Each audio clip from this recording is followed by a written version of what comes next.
Hi, everyone, and welcome to my webinar.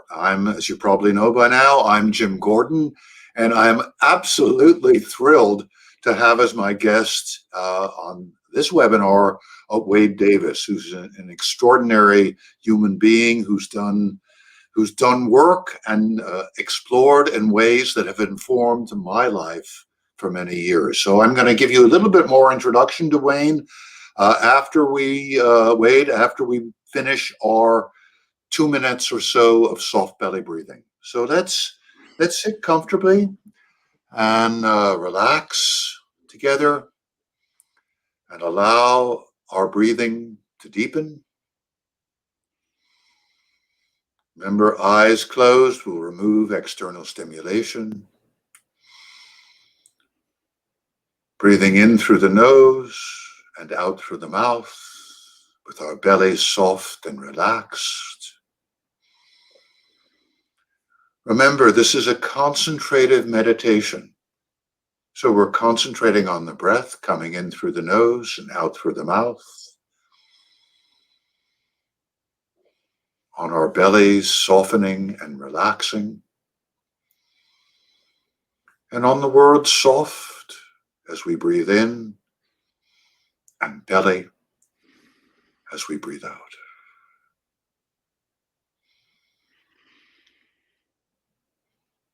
Letting our whole body relax a little more with each exhalation.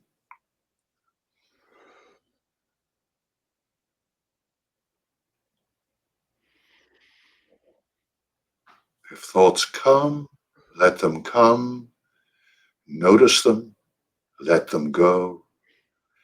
Gently bring your mind back to soft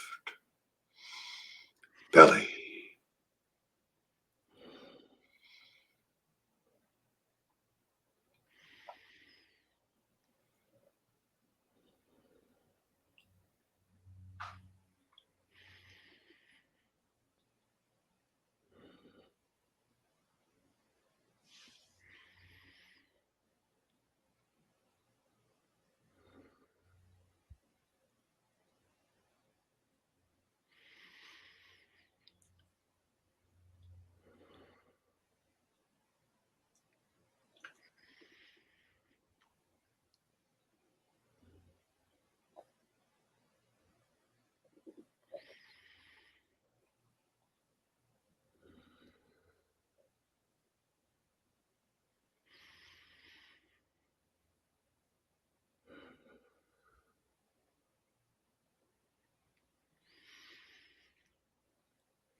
Just a couple more slow, deep, soft belly breaths.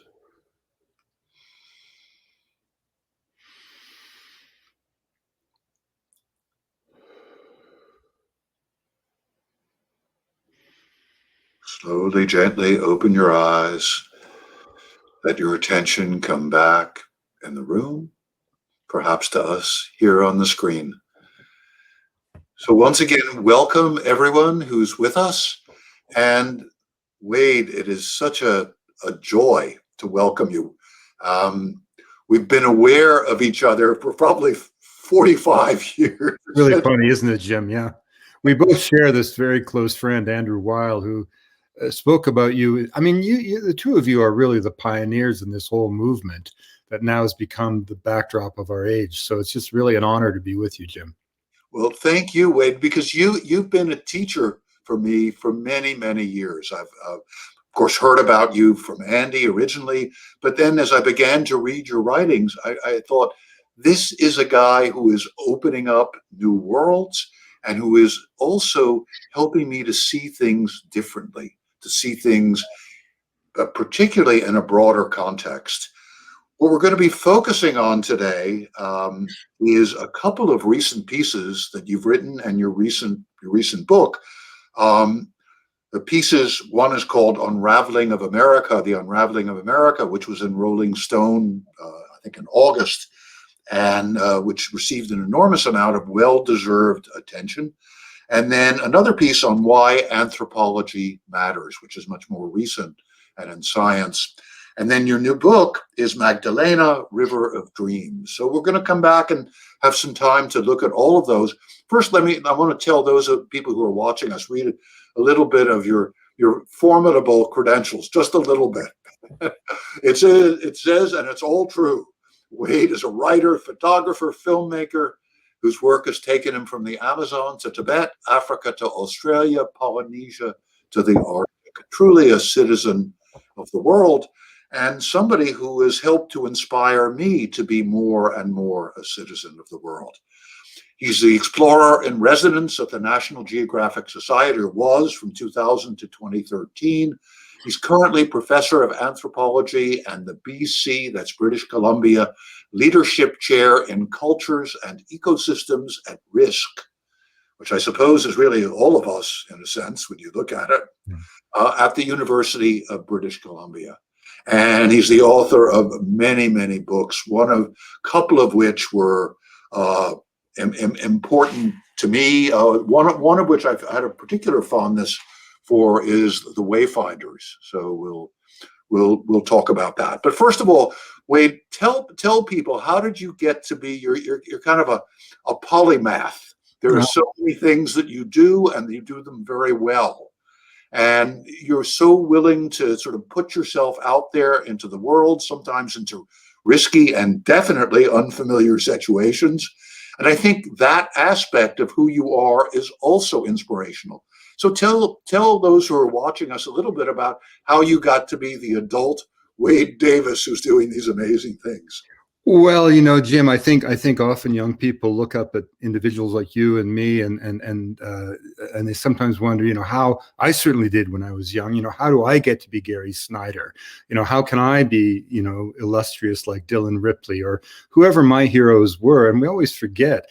And I always try to remind people that the reason we've achieved what we've done is because we're old and ragged, and we've got 50 years on these young kids, and they're in the process of creating their own myths, their own stories. And I think that in my case, I was just very fortunate that I never knew what I wanted to do, but I was just, in retrospect, viscerally incapable of compromise. And I grew up in a loving but very simple bourgeois family in the suburbs of Montreal, although our family was from the West. And I just realized in some way that I had to get out of there. I had to kind of Baudelaire's malady, horror of home. And I got out of there by really learning to say yes to every opportunity. Jim Whittaker, the first American to summit Everest, has a wonderful line. He says, if you're not living on the edge when you're young, you're taking up too much space. And my friend Terence McKenna, also a great with a great Irish gift for the gab, Terence said to me once, the great lesson of all the sages of the world is you get to the edge of the precipice and you leap off, and you don't land on stones, you land on a feather bed. The world exists to lift you up, not to put you down. And I didn't know what I wanted to do, but I was not capable of compromise. So I found myself putting myself in the way of opportunities, where there was no choice but success. And suddenly you find yourself capable of achieving things that would have been beyond your imaginings a few weeks or months or years before. One of the hardest things for me to learn as a young product of that world was that creativity doesn't exist in the abstract. It's not the motivation of action, it's a consequence of action. You can't be creative if you don't do. And a vocation is just something you put on for, it's not like a coat that you envelop yourself in. It's a lens through which you interpret the world and experience the world, and only for a time. I've always thought of myself when people ask, what do you do? I always say, I never say I'm an anthropologist, a writer, a photographer, filmmaker. I'm a storyteller, an old-time Irish storyteller. I actually do have an Irish citizenship, and all my roots are in Ireland. And I think there's something in the Irish blood. And so in that sense, I've been very fortunate. I've never had a job. Kids are always worried about getting jobs. They should be careful because the word job comes from the medieval French word gobert, meaning to devour. My father had a job all of his life. He called it the grind. And I think every day I used to think he got shorter, and I think he really did. I fortunately never really had a job, but I have worked, and work has a nicer ring to it. It comes from the Anglo-Saxon root meaning to create and to compose. And so I always try to say to young people, never have a job, but work harder than anyone you'll ever meet, and you'll come out fine. But above all, follow your passion.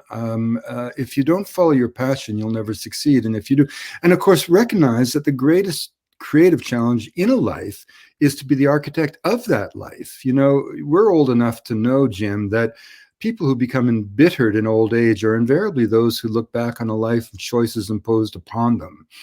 And contentment comes in older age to those who may not have made all the right choices, but they own those choices, and they can look back upon a life, as Joseph Campbell said, where the crossroads that were approached were, we followed our own inner compass, however kind of serendipitous that might have been. And again, I say to young people, life is not linear. The schools teach us that we go from A to B to C, and if we skip D and E, we never get to the rest of the alphabet. That's not how life works. And so saying, in a sense, is that discontent early in life and responding to that discontent can, if we are paying attention, lead to contentment later on. Oh, absolutely. I mean, if not, I mean, that's how sometimes, I don't know if you ever get this experience, Jim, but, I'm sometimes, because I do so much public speaking as you do, I'm sometimes at a podium and I can almost dissociate my mind from my mouth working that moment. And I sometimes look at that body and those words coming from the podium, and I think, how the hell did that little boy from Montreal learn to have these ideas, and that's something really, really wonderful to think about. This is why I say to young people, be patient. Recognize, never be pessimistic. Pessimism is an indulgence. Ignore despair, an insult to the imagination. Ignore orthodoxy, the enemy of invention. Do what needs to be done, and only then ask whether it was possible or permissible. But above all, be patient. Give your destiny time to find you, because it takes time to form something that has never existed before, which is the full wonder of a unique and created and inspired life. I think those moments when we're young can be so pivotal. I was asked some years ago, and I did the Massey lectures in Canada, which yielded the book, The Wayfinders, that you mentioned. I was asked by a journalist, how did I get into anthropology? Well, the short answer is that, I went to Harvard because I used to fight forest fires in the woods of British Columbia. And it was during Vietnam, and all these draft dodgers were there. And we were these obsequious, obedient Canadian lads, and they would tell our bosses to piss off. And it was irresistibly charismatic. And I wanted to know where these men came from, this country called America. And one of them had the Life magazine with the Harvard student strike of 1969 on the cover. And in this atavistic way, at the age of 15, I said, that's got to be the school you go to become cool like these guys. And so I applied. I had no idea where it was. My parents didn't have the money to go to Boston with me. I got in, and I turned up at Logan Airport with my steamer trunk with no idea where Harvard was. And I saw this black guy with a Harvard t-shirt. I thought, he's got to know. He didn't know either. So I dragged my trunk through the subway station because my family didn't take taxis. And then I discovered, when I got to Harvard Square in 1970, in this madhouse that you remember well, my mom had made a mistake, and the dorms weren't open for a week. So I dragged my trunk through the streets of Cambridge. I didn't have a penny in my pocket. I was 16 years old. And I found a church, and I knocked on the door, and a pastor took me in for the week. That's when I fell in love with the United States. But he was a war resister, and his basement was full of draft dodgers about to flee to Canada. So I was radicalized within an hour, and I spent my first year at Harvard making trouble. The deadline came along to pick a major, and I had just by chance come through the Peabody Museum of Ethnology that you remember well. And with my mind still spinning with these images of indigenous people, I ran into a friend in the street, And I said, Stuart, what are you going to study? And he said, anthropology. And I said, what's that? And he said, well, you read about Indians. And like Forrest Gump, I said, that'll do. And that's how I became an anthropologist.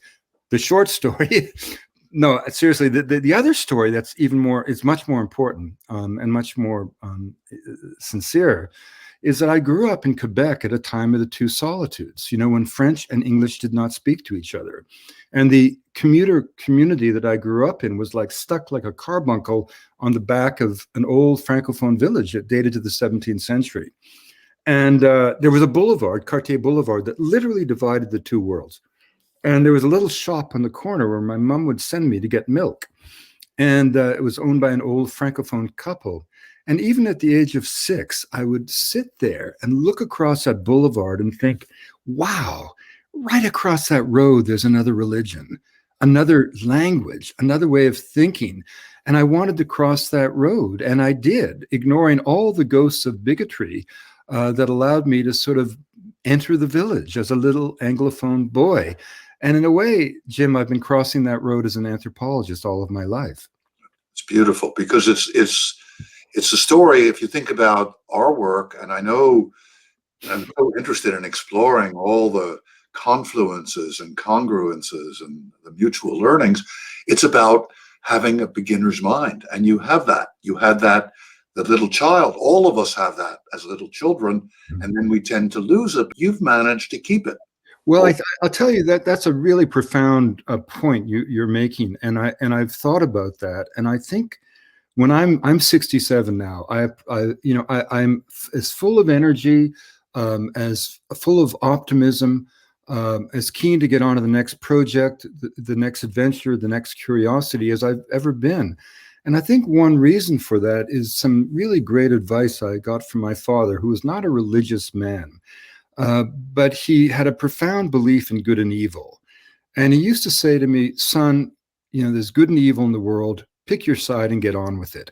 And what he was really saying is that you'll never vanquish evil. We have this illusion in Christianity, the fallen archangel, the devil, and the Christ child, that we bring into mortal combat, always with this fantasy that good will eventually vanquish evil. It never has, and it never will.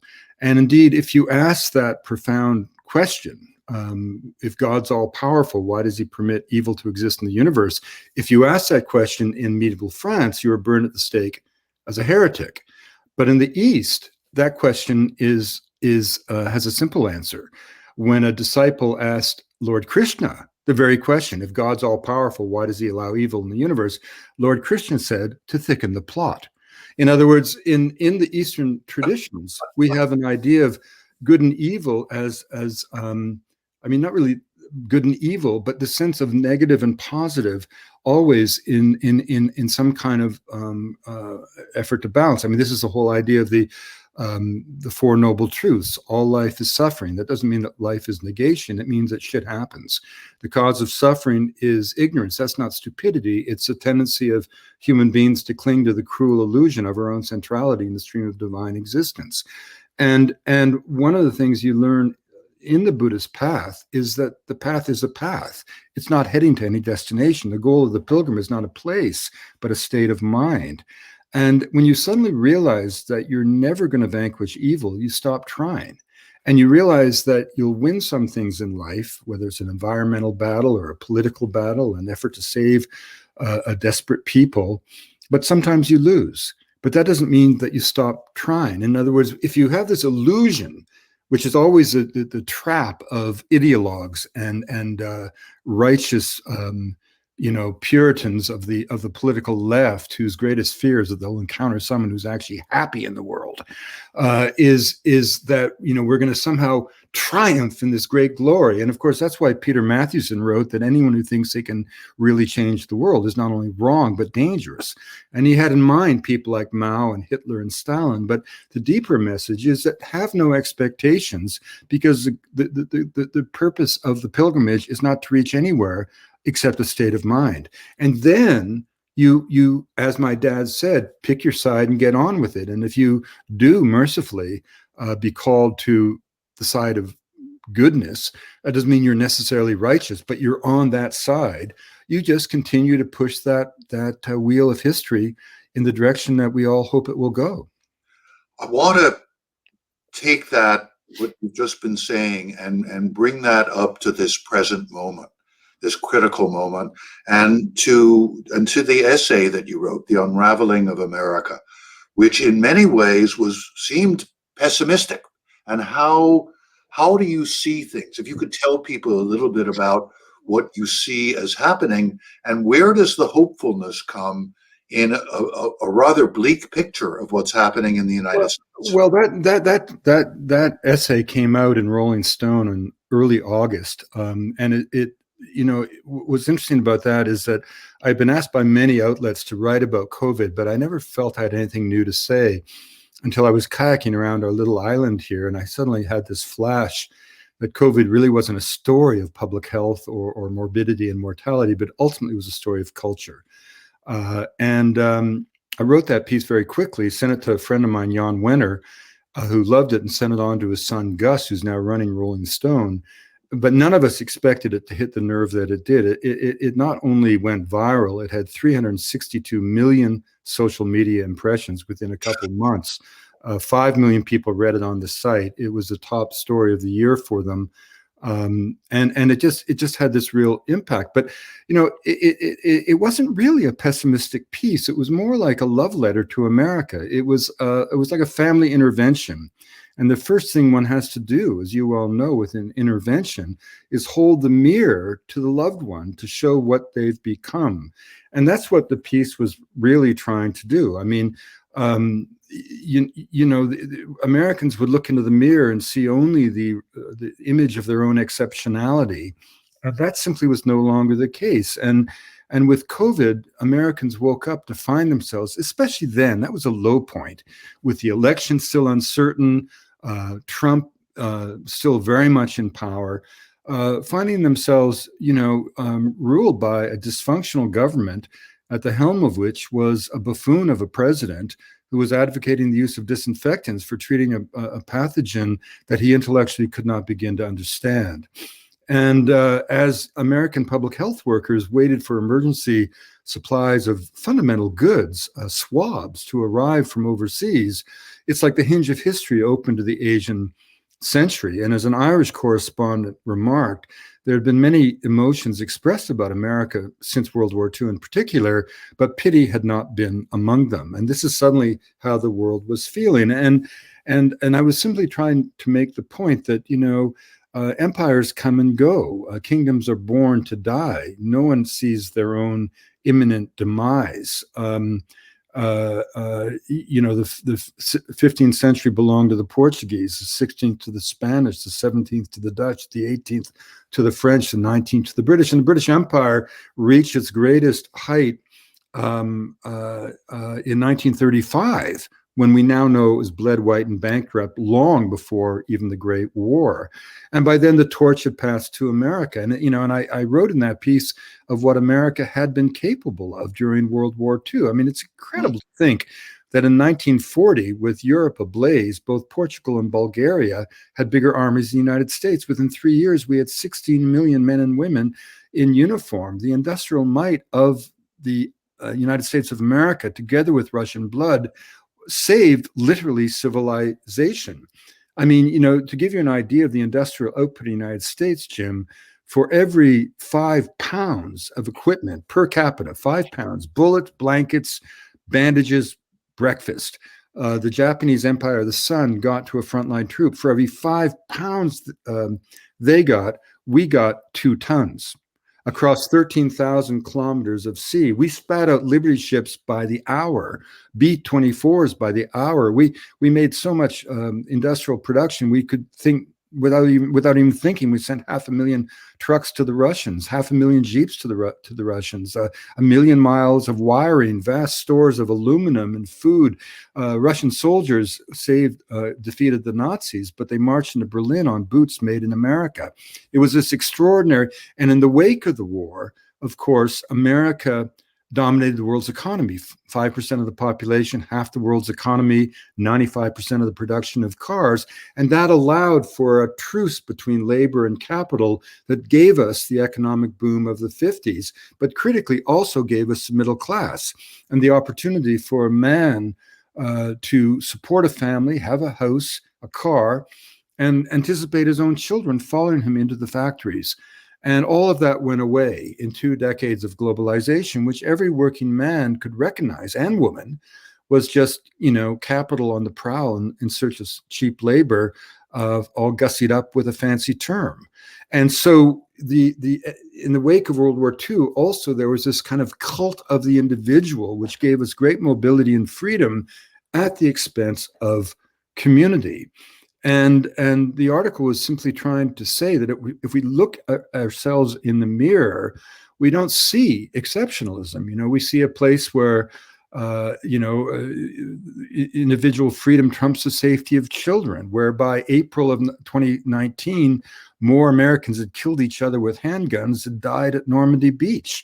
Where a country that once ranked education and a free press as a sine qua non of democracy, now found itself ranking 47th in press freedom, and with 20 or more American cities incapable of graduating 50% of their high school classes in the public system. You can kind of go on, and I ended, by trying to sort of say that when people flock to the beaches, and in ignoring the scientific advice at the height of the pandemic, they weren't exercising freedom or demonstrating strength. They're actually showing the weakness of the people that lack the stoicism to endure the pandemic or the fortitude to defeat it. In the same way that when you build a border wall, turning your back on the myth of your nation. Myths, of course, aren't old stories. They're moral charters. The huddled masses. Of course, it wasn't easy for any immigrant group to come ashore in America. Everyone had to claw its way on shore, but they got there, and this became who we are. And if we suddenly turn around and build this absurd wall, it's not just an economic folly. It's kind of an act of treason. Because treason isn't just when you trade state secrets, it's when you betray the essence of who you are as a people.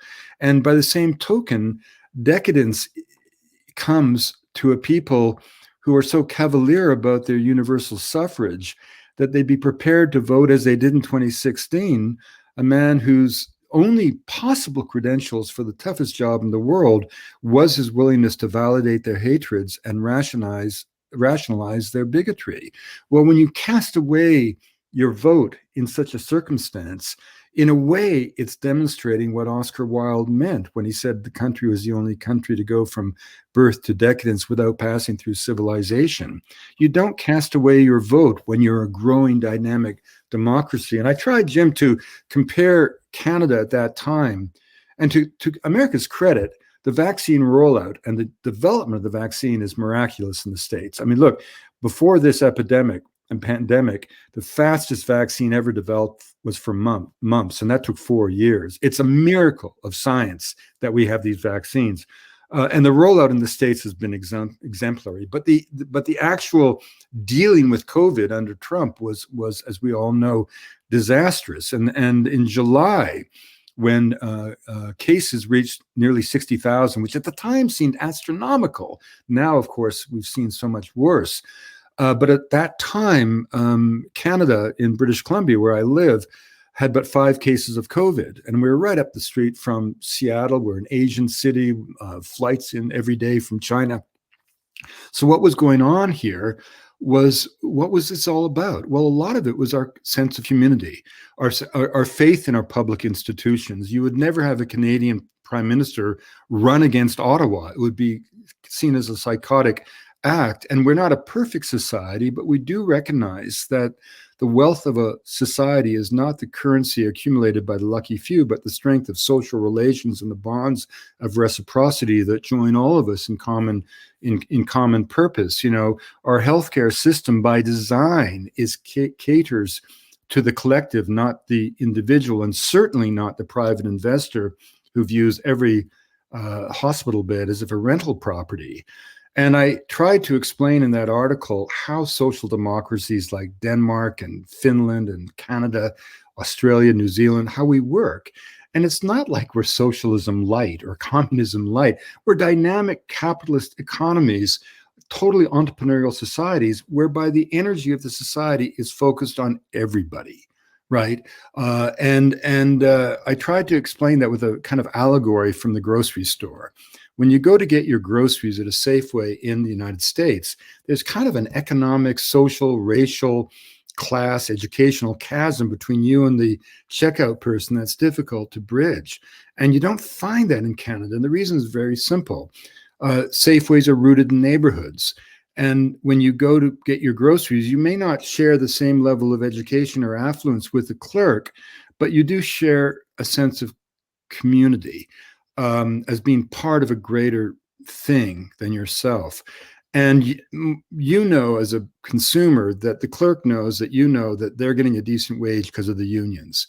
And you know that they know that their kids probably go to the same local public schools. And those schools aren't funded by property taxes that favor the rich, but rather by block grants from the government that give everybody an equal step up in life.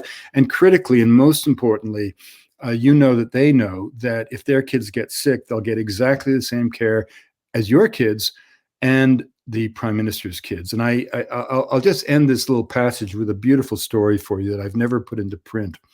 When my mom, Jim, was 85, living alone in an apartment in Victoria, our provincial capital, she got a headache at 11 o'clock in the morning and was in neurosurgery at 2 o'clock. Her life was saved by a Canadian immigrant, a brilliant Indo-Canadian neurosurgeon.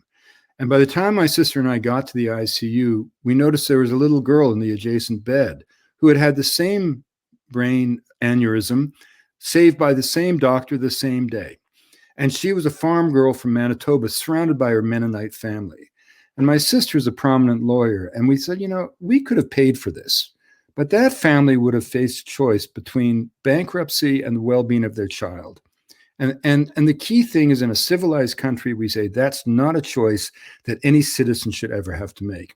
Well, in Victoria, the fanciest hotel in the city, the Empress, this legendary railroad hotel, has a rule that any Canadian who has a family member in an ICU gets a free room for the night.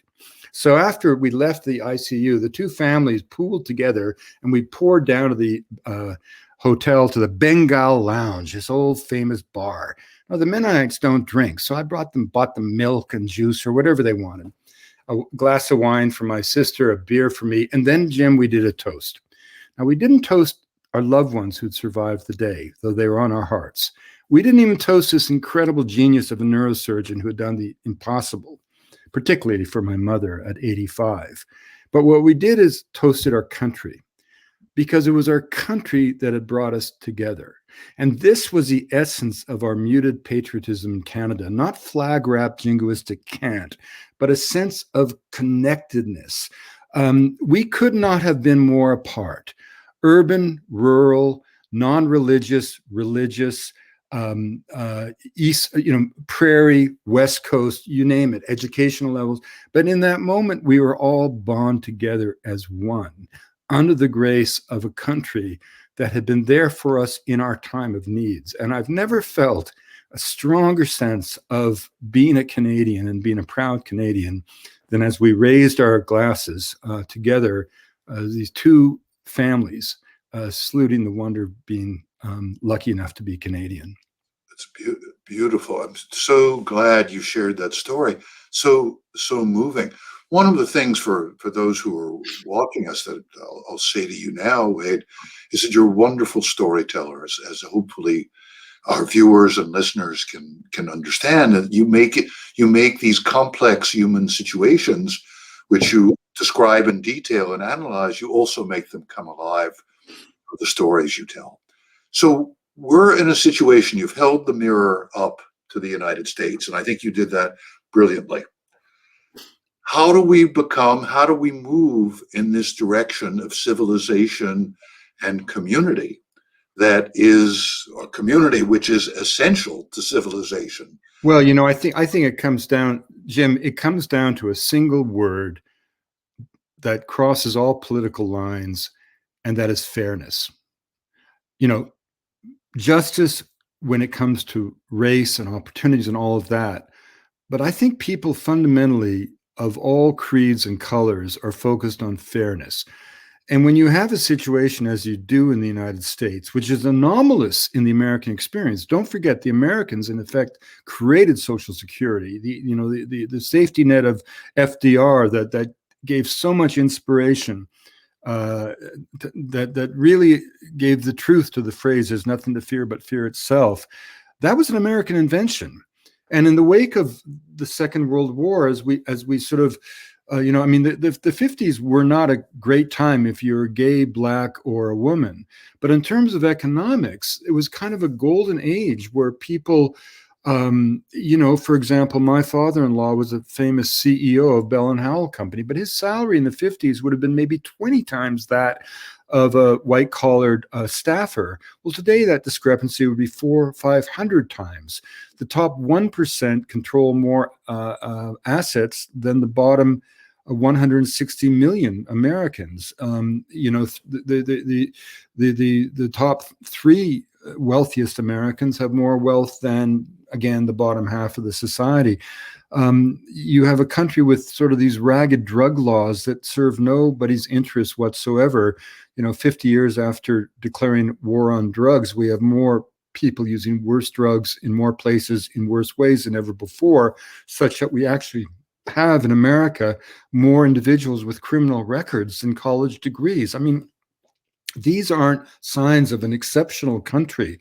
When you have a situation where the average American youth by 18 is spending 3 years watching a video screen, contributing to an obesity epidemic so severe that it is considered a national crisis by the Joint Chiefs of Staff. I mean, you're not seeing an exceptional society. I mean, it's always fascinating. Look at a photograph of Dodgers game in the 1940s. You'll be hard pressed to see anyone overweight. Whereas if you look at a Los Angeles Rams or game today, or any football, it's hard to find someone who's not clinically overweight. This is not the sign of a really healthy society. But the thing is, there is also, so I think dealing with that economic injustice, that sense of fairness, is absolutely essential. And we have to recognize the fact. I mean, people are always asking. I mean, one of the things that was very interesting, Jim. Obviously, that Rolling Stone piece provoked a lot of response, and the responses tended to be twofold, which of course reflected the political divide in the states. And those from the blue persuasion would sort of reflect on the piece with deep sadness, but a kind of commitment to get it right. And then from the right, or the red side of things, came almost vicious vitriol. I mean, I've never been called things like that, but what was fascinating about the vitriol was that it was, I'm sorry? What were they saying? What kinds of comments did you get? Oh, I was called menstrual discharge. I didn't even know that was a pejorative. What was fascinating, this is my point, fascinating about the negative comments, very few of which I read, any more than I read the positive, there were millions of them, was the extent to which misogyny featured in the negative contents. I mean, I was called pussy lover, woman lover, which was fascinating to me because the article, to a fault, says almost nothing about women. And what I suddenly realized, and I don't know if this is true or not, but, during the 1960s, when globalization really sort of began and took off, when 5 million factory jobs were lost almost overnight, and the very core of Midwestern towns was eviscerated, and the Rust Belt took hold, if you will. Those were the very same years where the nascent movements that brought women from the kitchen to the boardroom, people of color from the woodshed to the White House, gay people from the closet to the altar, were unfolding. Now, as an anthropologist, I'm obviously personally, I believe that those three movements absolutely have transformed our society for the better. But I don't deny the profundity of those transformations. I mean, people in the modern world, particularly in the United States, were asked to absorb a great deal. I mean, if you had told me when I first became really familiar with homosexuality because of my friend Tim Plowman, and I were such good friends, and Tim would go on sadly to die of AIDS. But I mean, I came out of a kind of a logging camp background in British Columbia where I didn't even know what a gay person was. And my point is that the society's been asked to absorb a lot. If you had asked me then that gay people would be marrying in my lifetime, I would have thought you're crazy. And I think what's happened that for some people, for whatever reason, these transformations are either deeply threatening, or they challenge their religious beliefs, or they just frighten them, right? And I think that though at the same time, many of those people are the very ones who had their lives torn apart and humiliated by the transformation of the economy. There's pride in work. I mean, I grew up in logging camps. I was a hunting guide. I grew up. I mean, I knew what those men felt who fought off hunger with a chainsaw. I mean, of course, we were destroying the forest, but I never held the men, in a sense, accountable for it. We were all part of a system. But the point is that there was enormous pride in the work. And so you can have pride when you build a truck. You can have pride to be in a factory like Chrysler's Detroit Arsenal that during World War II made more tanks than the entire German Third Reich. And now they're making cars, and you work there, and you could hear the ghosts of victory in the walls, right? And suddenly you're supposed to find your satisfaction and rewards by stocking shelves in Kmart? And so I think that the social progressive movements we've spoken about became conflated in many minds with the economic transformations that had destroyed their lives. And so it's a sense of stop the world, I want to get off. And then when you have to kind of endure the bombardment of the West and East coasts on your television set, and all of which sell a culture of excess, all of which sell a fantasy that there's a world out there where people actually live like that, but they don't, if anyone knows who's been to LA. But there's that sense. So I think the misogyny in response to my article was all coming out of that. And that's what we have to deal with compassion and understanding and meaningful social and economic justice for all Americans, Black, white, Asian, and Latino. So, what are some of the steps toward fairness? Our work at the Center for Mind Body Medicine is helping people go inside, discover what's actually going on with them, learn how to care for themselves in every sense of the meaning of that word, be with other people, and in that state of greater calm and balance, be able to see who other people actually are as well as see who they are. That's my side of it, the Center for Mind Body Medicine side. As an anthropologist, how do you see what are steps we should take? Well, I think, Jim, all of that is wonderful and really transformative. But I think, there's a more basic step, which is universal health care. What the Americans constantly forget, that healthcare has nothing to do with health. Healthcare is all about justice. And fairness. Healthcare is all about saying, I belong. I'm somebody. I may not have the fanciest job. I may not have the fanciest pedigree. I may not have gone to college. But damn it, if I get sick and my boy gets sick and my daughter gets sick, I stand up there with any Canadian, and I deserve that place. And, this is what, the tensions you have in the United States. Why is it that, it's a wonderful story of Jan Morris, who sadly died not too long ago, the great travel writer who said you could drown of niceness in Vancouver. And, I'm not trying to say that Canada is not a place with problems. We have a myriad of problems. But, we get along fundamentally well. There's a sort of sense of consilience, And what had happened is Jan had bumped into someone in the streets of Vancouver, and the Canadian, as any Canadian would know, immediately said, I'm sorry. And Jan didn't understand why that guy was apologizing to her, because she had whacked him. But what Jan didn't understand is that the phrase I'm sorry in Canada is not an apology, it's a mantra. It's a way of saying, look, we live in this impossible country. where for most of our history, there were more lakes than people. You could turn the United States on its side, plunk it into Canada, and still have 1,500 kilometers of Canada running away to the North Pole.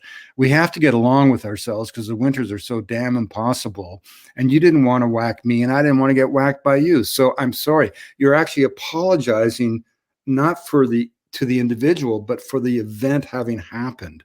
And I think that says a lot about how life is in social democracies. The Danes, for example, yes, they pay marginally higher taxes than, say, the Americans, but in exchange for that, they have kids going to college for free and not graduating with these horrendous student debts. They have universal health care. They have 6 paid weeks of holiday every year. Why is it that only the rich get to go on vacation? So all of these things come together, and this is the anthropological lens speaking, to create a sense of solidarity. I mean, one of the things that we forget that's in a way central to your work is that we embarked on this extraordinary experiment in the Enlightenment when we liberated the individual from the tyranny of the collective, which was a sociological equivalent of splitting the atom. And with that, we gave ourselves great individual autonomy, gave rise, of course, intellectually to the scientific method, but we also gave up the comfort of community and the comfort of faith. And that is something we've been dealing with the consequences of that for in a way defines the modern era. And the triumph of secular materialism may be the conceit of modernity, but it's not the norm. And this is very important when we begin to think of the environment. When Descartes deanimated the world, as Saul Bellow said, science made a house cleaning of belief. Suddenly the world was reduced to a stage setup on which only the human drama unfolded. The idea that a flight of a bird could have meaning was ridiculed, that a mountain could be a deity. A forest became just board feet and cellulose. And we developed this kind of extractive model, if you will. And because of its power and ubiquity, we think of it as a norm, but viewed through the anthropological lens, it's actually highly anomalous. Most cultures around the world base their relationships with the natural world on reciprocity, some iteration of the fundamental equation that the earth owes its bounty to people, people owe their fidelity to the earth. Humans are never the problem, they're the solution. And of course, the consequence of that is a very different ecological footprint. I and you, Jim, were raised to believe that a mountain was a pile of rock ready to be mined. A forest existed to be cut. That made us profoundly different than my godchildren in the mountains of Peru, raised to believe that a mountain is an Apu deity that will affect their destiny. Or my friends amongst the Kwakwaka'wakw in the salmon forests of the Northwest, raised to believe that the rainforest, the abode of Hukuk and the crooked beak of heaven, the cannibal spirits that live at the north end of the world. It's not about who's right and who's wrong. Is a mountain a deity? Is it inert rock? It's that the belief system mediating the interaction between human beings and the natural environment is very different and results in an extraordinarily different ecological footprint. I mean, the First Nations have lived in these forests for thousands of years. We've been here 3 generations and we've torn them asunder. One of the things I try in my work is to, when people ask me, why do these multiple voices of humanity matter? Well, they matter because they're here to tell us there are other options, other ways of being, other ways of thinking. And collectively, in a sense, they put the lie to those of us in our society who say that we cannot change when we all know we must change the fundamental way we inhabit the planet. If you go to the Northwest Amazon, amongst the peoples of the Anaconda, the Barasana, the Makuna, the Tanimucos, the Desana, the Tucanos, their most profound intuition is the thought that plants and animals are just people in another dimension of reality. When they take ayahuasca in ceremony, they don't become symbols of the ancestors, they become the ancestors, and they literally journey through psychic and spiritual space and geographical space, revisiting the points of origin, reaffirming the fundamental obligation of human beings to maintain the energetic flows of the world. If you go to the mountains of the Sierra Nevada de Santa Marta in Colombia, among the hermanos mayores, the elder brothers, the Wiwa, the Cancuano, the Arawakos, and the Kogi, they are still ruled 500 years after the conquest by a ritual priesthood, directly descended from the sun priests of the Tirona, vanquished by the Spanish at the time of that conquest. To this day, the priests maintain that their rituals maintain the cosmic balance of the world.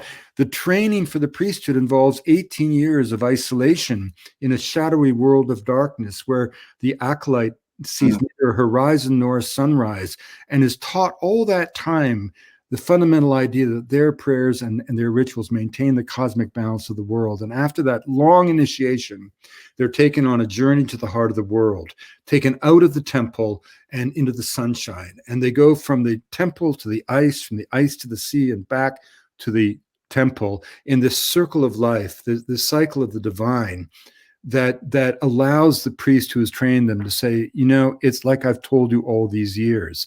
The earth is that beautiful, and it is yours to protect. Wade, this is extraordinary teachings, and I hope everybody who's watching us will also watch and listen again, because there's so much wisdom and so much truth. I just want to highlight a couple things and then ask you to talk some about your new book, which brings together so many of these themes. First of all, I think your emphasis on ensuring that there's health care for everyone is really, it's absolutely right on.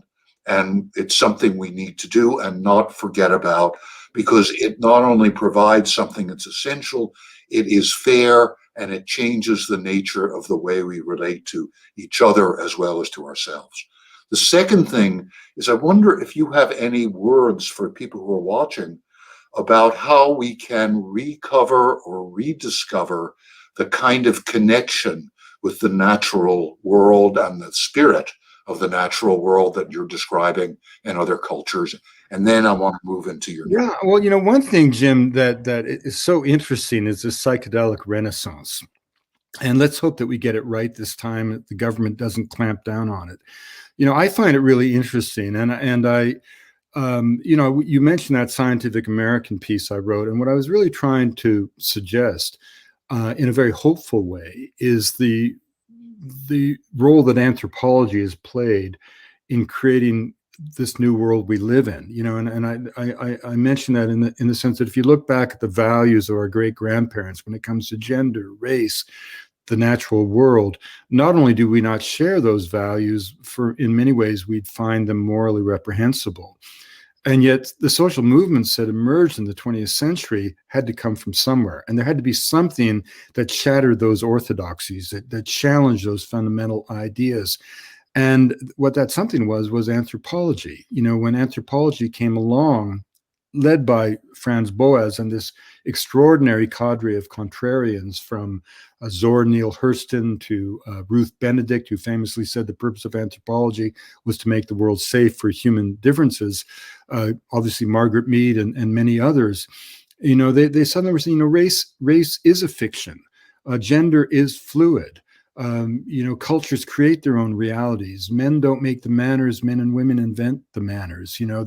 That common sense is what we define it to be. And what this really means is that the other peoples of the world aren't failed attempts at being you.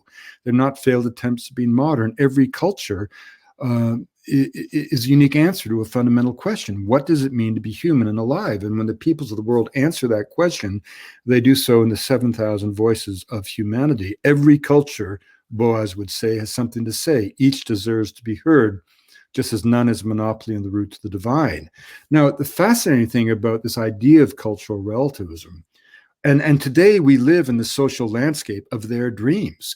If you think it's normal that an Asian girl would have an Irish boyfriend, or that a Jewish lad would find solace in the Buddhist Dharma, or that two men or two women could be good parents as long as there is love in the home, all of these things, if you think that every religious devotion has something to say about the nature of spiritual desire, then you are a child of anthropology, because anthropology made all of this in a sense possible.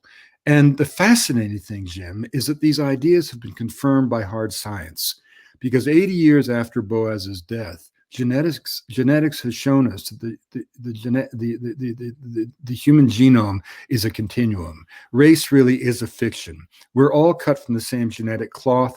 We're all descendants of the same hominid ancestors, including those who walked out of Africa some 65,000 years ago and embarked on this extraordinary hijra, 2,500 human generations, 40,000 years. They carried us to every corner of the habitable world. But here's the important point. If you accept that, then every culture by definition shares the same genius. And how that genius is expressed is simply a matter of choice and cultural orientation. There is no hierarchy of culture. We don't go from the savage to the barbarian to the civilized of the Strand of London, as the evolutionary biologists and anthropologists in England maintained in the 19th century. Every culture really does have something to say. And so, for example, if you go to the intellectual civilization most distinct from that of the West, you enter the deserts of Australia. Now, here's a fascinating story. When the British arrived in Australia, they saw people who looked strange, had a simple material technology, but what really deeply offended the British is the Aboriginal civilization had no interest in improving their material lot. And because improvement and optimism and change through time was the essence of Victorian life in Europe, the British were deeply offended. And in their inimitable way, they began to shoot them. And as recently as 1902, the lifetime of my grandfather, it was debated in Melbourne, Australia, in Parliament as to whether Aboriginal people were human or not. As recently as the 1950s, ranchers had quotas as to how many abos could be shot with impunity who trespassed upon their lands. And what was really going on was a subtle devotional philosophy beyond the reach of the British, and that was the dreaming. And the dreaming wasn't a dream.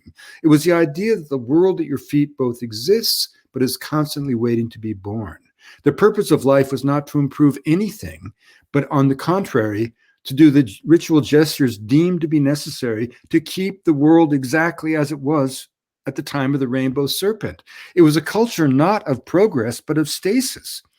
And of course, the fascinating thing about that is almost like if all European thought had gone into pruning the shrubs in the Garden of Eden to keep it just as it was when Adam and Eve had their conversation. Again, it's not who's right and who's wrong, but look at the consequences. Yes, had we followed that intuition of the human heart and spirit, we would not have put a man on the moon. On the other hand, we wouldn't be talking about climate change and our capacity to transform the life support systems of the planet. And one thing about climate change to remember, it's become humanity's problem. It was not caused by humanity. It was caused by a sliver of humanity that for 300 years has consumed the ancient sunlight of the world. And throughout the world, indigenous people who played no role in the creation of the dilemma are suffering the consequences of it. You know, in the high Arctic, where I've seen rivers of tears flow down the cheeks of my friends as I look out over water in March month, 12 degrees south of the North Pole, where it should have been frozen solid weeks ago, and yet it is open. You know, in other words,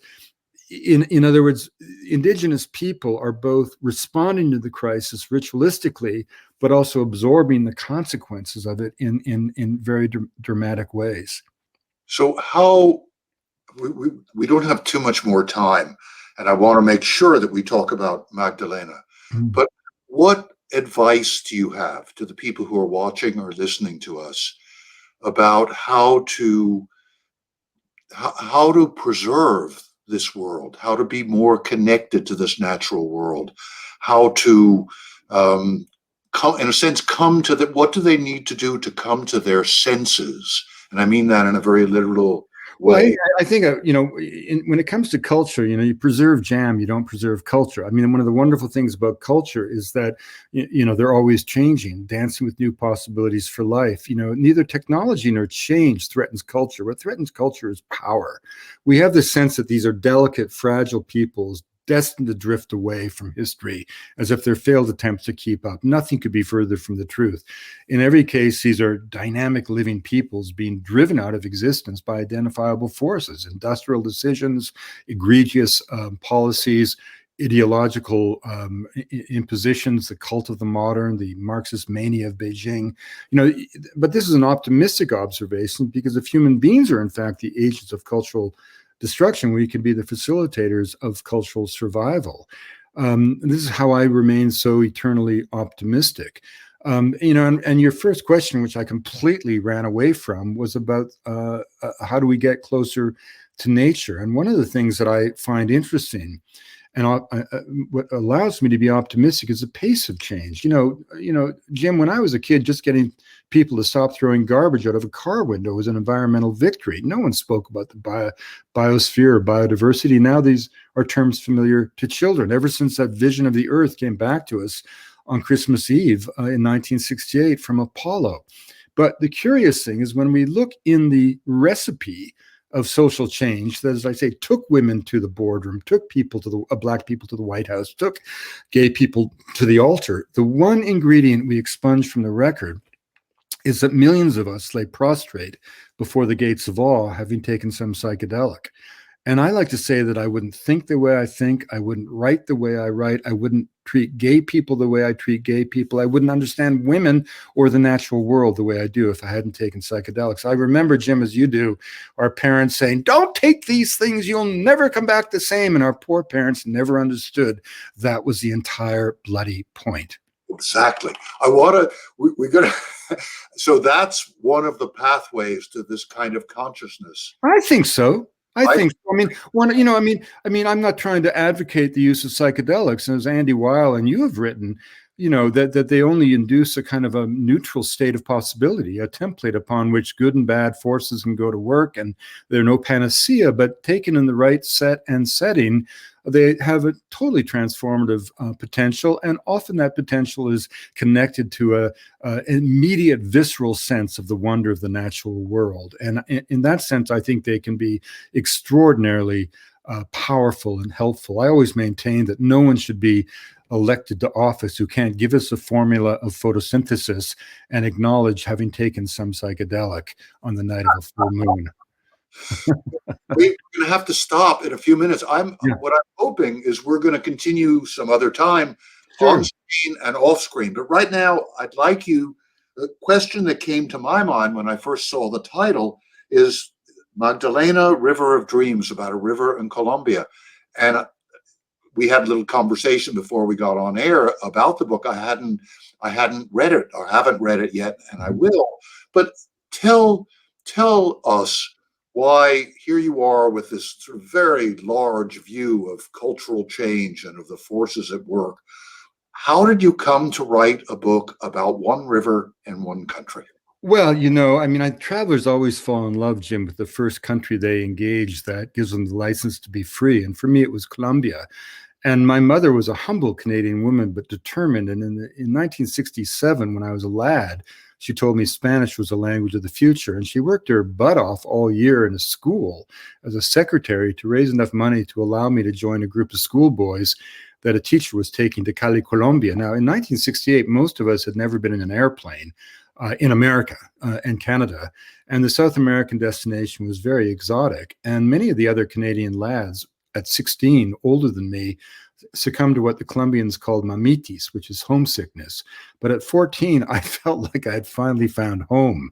I just loved it at every single way. And then I returned years later as an acolyte of Richard Evans Schultes, and Colombia had made his life possible, and it made my life possible. And for many, many months, I traveled throughout Colombia as a botanical explorer, and I never for an instant was afraid. The warmth of the people insulated a young boy, a vagabond boy, with a protective cloak of kindness and decency. And I've always been loyal to the nation because of that.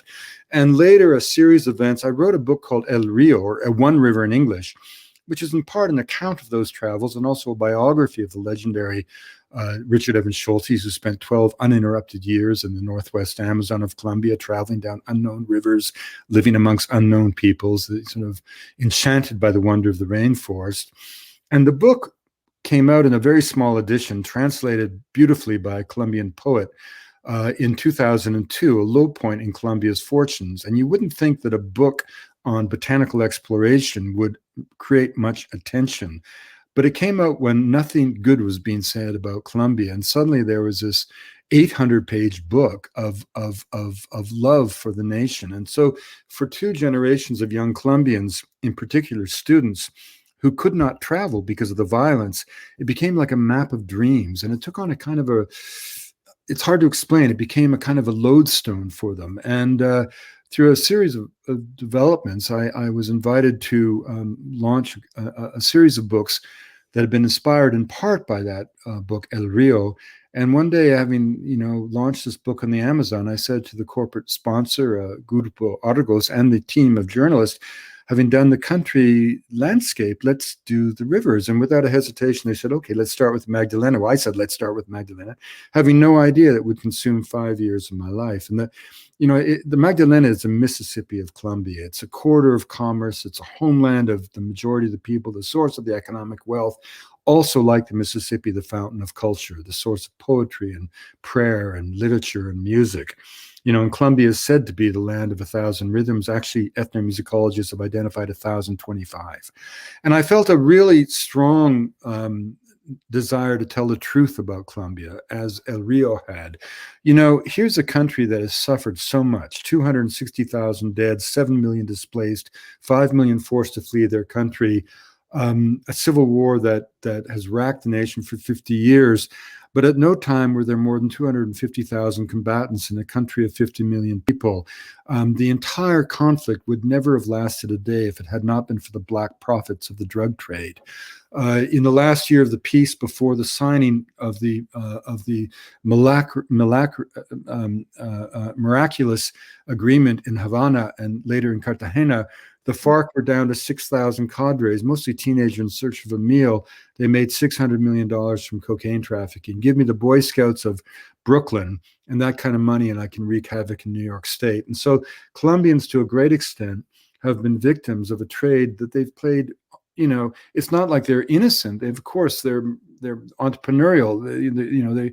The cartels emerged from the country clubs and the barrios of Medellin and Cali. But ultimately, the engine driving the whole thing has been consumption. And, how would America feel, for example, if Canada had patterns of drug consumption and sanctions that facilitated a mafiosa benefiting from the trade, and enforcement of those sanctions so lax that it had no impact on that trade, such that 85 million Americans were forced to flee their homes? Well, that's what's happened in Colombia. And yet during all those years, the nation maintained civil society and democracy, greened its cities, created millions of acres of national parks, paved the way for a social and economic renaissance, as all these kids are coming home with skill sets in every vocation.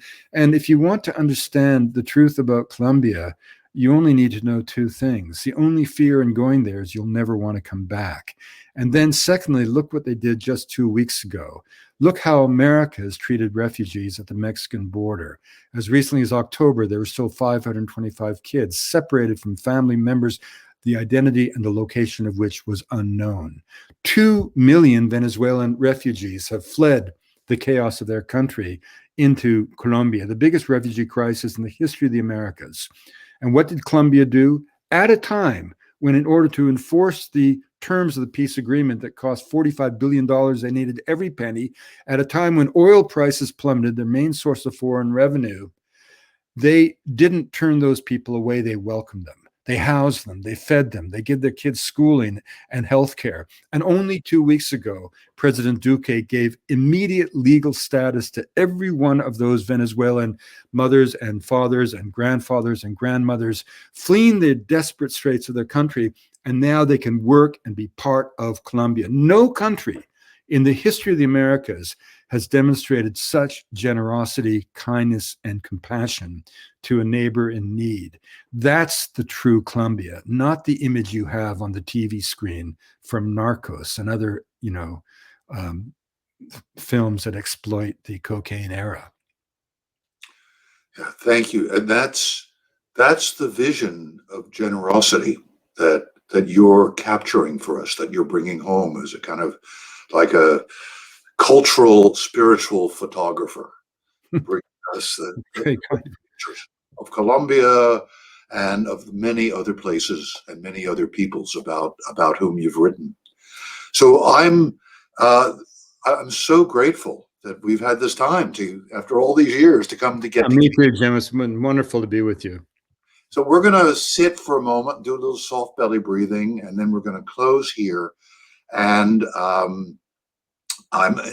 want to suggest that everyone who's watching us now, that you finished watching this conversation, watching Wade unfold this growing vision of our commonality, our connections, appreciation of our differences, and of our connection to something much larger than ourselves, which is really, I suppose, that's the true mission of the anthropologist, even though, you're a human first. And in a sense, anthropologist is about being human.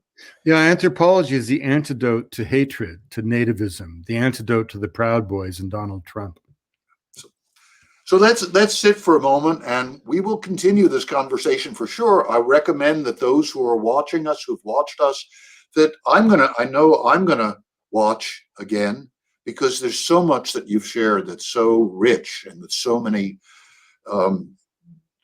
opportunities to deepen my understanding and to help forge action as well. So let's sit for a moment, breathe together, and if everyone would breathe with us. Conspire means to breathe together. So we're here conspiring on behalf of the planet, which has nourished us all, and on behalf of our own capacity for appreciation and fairness. And I would add also, for what goes along with those very closely, is love. And that's also what I hear in the words you speak. So let's just breathe.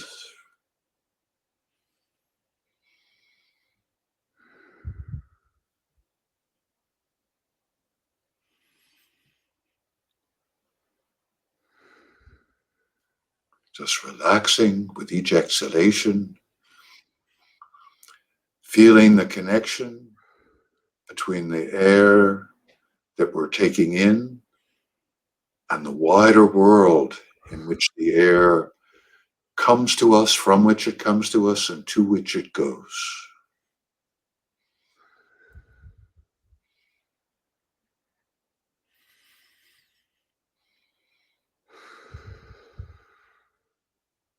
And perhaps also feeling our connection to one another, feeling it deepen, dance.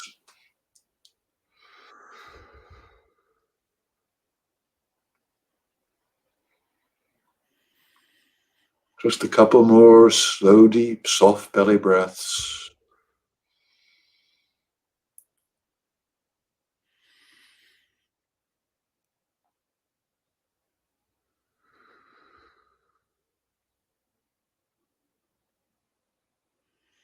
Let's open our eyes slowly, gently. Again, Wade, thank you, thank you, thank you. And everyone, I'll be back in a couple of weeks with another webinar, and I'll look forward to being with you then. And enjoy this life that we all have. Thank you, Jim, very much. You're welcome.